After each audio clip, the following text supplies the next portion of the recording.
Catherine Bernardo update. And IG story ni Catherine. And tennis session si Catherine. Sporty pa nga si Catherine. No? Ayun ang hobby niya eh. It's KFC Kentucky Ayan, Town for Music and Arts KFC. Festival on May 18th at MOA Concert Grounds.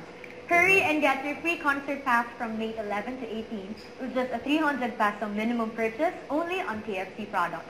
Enjoy music from Parokya ni Edgar, Jack Tabudlo, Juan Carlos, and many more while enjoying KFC's finger-licking food.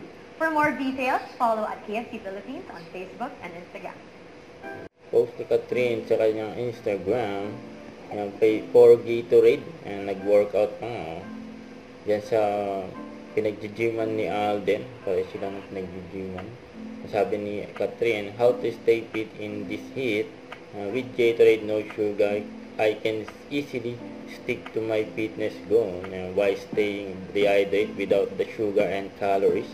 And Gatorade yan, na-endorsement ni Catherine. Yan pa nga yung mga nag-comment sa post ni Catherine. Familiar daw yung place. And Gatorade. Ito mamaya na event ni Catherine. For Century Tuna Super Band 2024 Best of You Ever VIP Night. 6:30 PM.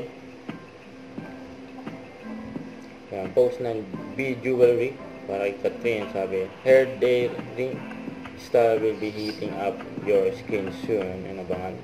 Huwag kalimutan mag-subscribe. Click ang notification bell para ma-update po ang your reaction vlog. Bye guys, thanks for watching.